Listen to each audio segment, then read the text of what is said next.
Hi, my name is Gina, and I'm here to talk to you about why you need to back that SaaS up. First, a little bit about who I am in case you don't know me. I've been in the industry for about 15 years, doing as a customer, as a vendor, doing backups all along the way. I live in Austin now via Florida. These are the places you can find me online if you want to talk to me more after this talk or get any information from me. Best way to get me is on Twitter, actually, gminks. So, what is SaaS? It's part of the cloud, right? Duh, we know this. It's software as a service. And you guys are already not even caring, glazing over, don't care. You really need to start caring about software as a service, and here's why.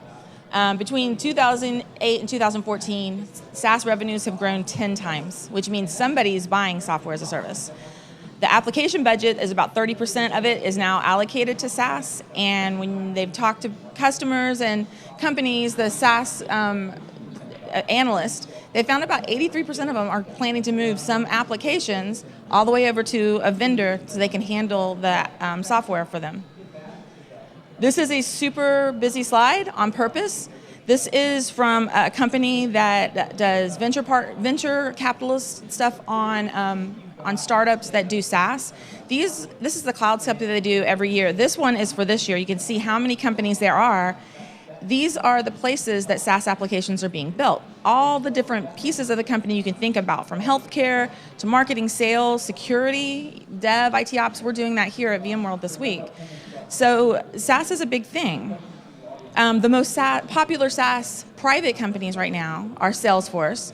You have LinkedIn. You have all of these companies doing things from your CRM, taking care of how your salespeople are interacting with your customers every week, every day, to healthcare. I said healthcare already. Financials, and these are all being handled by vendors in the cloud. The most popular SaaS application, this came out a couple of months ago, is Microsoft Office 365. They found Okta, which they are a company that kind of watches the traffic that sits in lots and lots of companies' environments, and they look and see exactly what kind of SaaS applications your employees are using. And they said that this year, Microsoft Office 365 is the most deployed application worldwide from a SaaS perspective. So you can see from all of this information, SaaS isn't just IT, shadow IT anymore. People are using it to get business done, and they're moving to it more and more. And that's changing the way that traditional IT folks like us deal with our responsibilities. So if you look at this first column here, on-premises, you were in control of everything, from the disk to the software to the users. You took care of all of it. If there was a problem, you were responsible for the problem. If you move to infrastructure as a service and you have a cloud provider taking care of the network, hardware, virtualization, you still get to control the operating system, application, all the users, how it's administered, updated, all that. Platform as a service, you leap up a little bit, you lose control of the operating systems, you're still in control of the application. That's kind of the difference with software as a service. You lose control of the application. The only thing you're really able to control are how those applications are administered and how the users are administered. You're still responsible for your company's data, though. So you're able to, with a software as a service, manage policies, users, and data, but you can't anymore touch anything else. You don't get admin rights to the application. You don't get to update it when a new feature comes out. You have to wait for your SaaS provider to do that for you.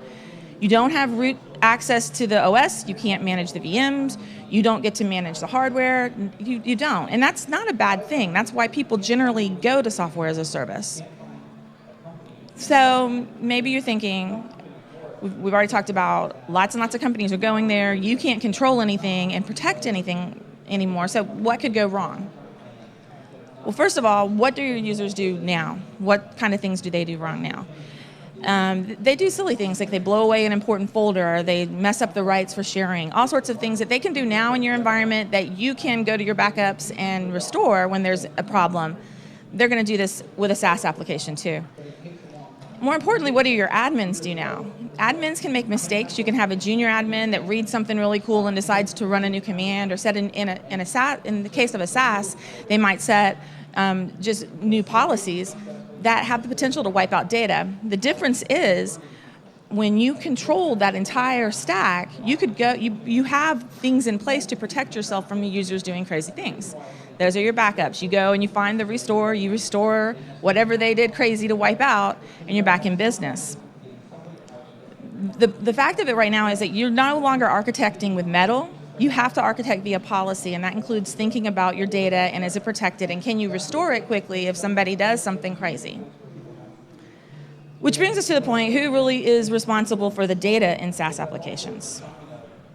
So this responsibility is shared, and the SaaS providers do an awesome job for their part of it. So for this bottom part of the stack, from the application down, if there's a hardware failure, if there's software failure, if there's a hurricane or an earthquake or a fire or a power outage, they're going to make sure that the data in these situations is protected and you'll be able to still access it and get it back.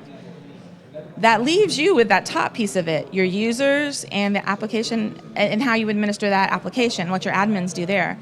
And we go back to, you can have just human error. They delete something that they didn't want deleted and they want it back.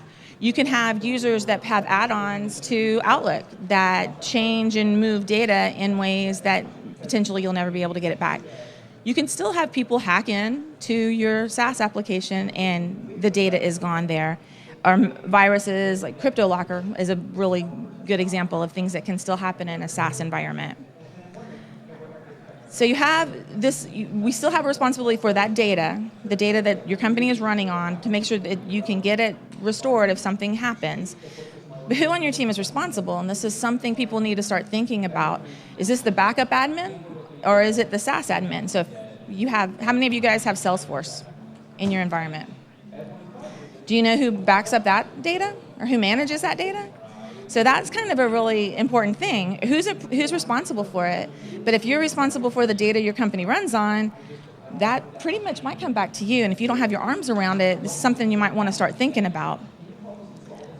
Talk a little bit about the vendors and why they can't help you with restoring that data when something crazy happens, right?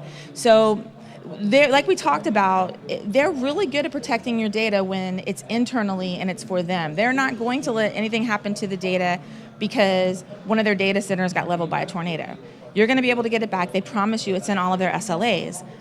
The other thing is they're going to delete data if an authorized user is on the tenant making a change. You want them to do that because otherwise they would be squirreling your data aside someplace and keeping it, and you wouldn't want that either. So they promise to delete that data if you tell them to, and it's not their responsibility to know if the user that executes the command is a legitimate user or not. So on the bottom here, just from the three of the really big SaaS applications, if data is deleted from Google, it's gone. You can't get it back. If you're using Salesforce and you want to recover it, you've got 90 days, and they'll be able to recover it. The starting price to get it recovered is $10,000. And Microsoft, none of their SLAs for Office 365 include recovery. The data may be there depending on the policies that you have set. It is not very easy to put it back in place the way you would do if you had a traditional on-premises backup application, what we're used to doing for our users to help them out. And this is kind of what these vendors say that too. Microsoft lets you know that that's your data, you own it, you control it. You're responsible if your user does something to it and it's poof gone. You've got to take care of it. Salesforce realizes your data is your data. They are not going to back it up and keep it in some super secret location. You're responsible for that. Google says the same thing. So there is a need, there's a gap there. There is a need for protecting your data that's in a SaaS application. This is a survey that we did with IDG. 58% of companies said that they lost data in their SaaS apps, and the primary causes were user errors, malicious intent, and sync errors. Sync errors are an absolutely huge one. Lots of mobile devices pointing at that SaaS data. So here's my marketing slides. I work for Spanning Backup, and this is what we do. We do SaaS backup or cloud to cloud.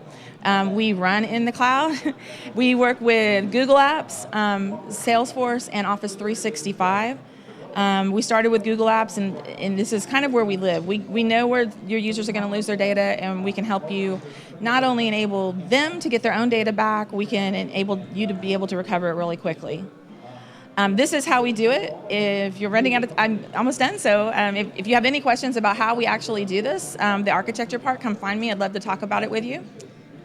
And that's it. Thanks for coming.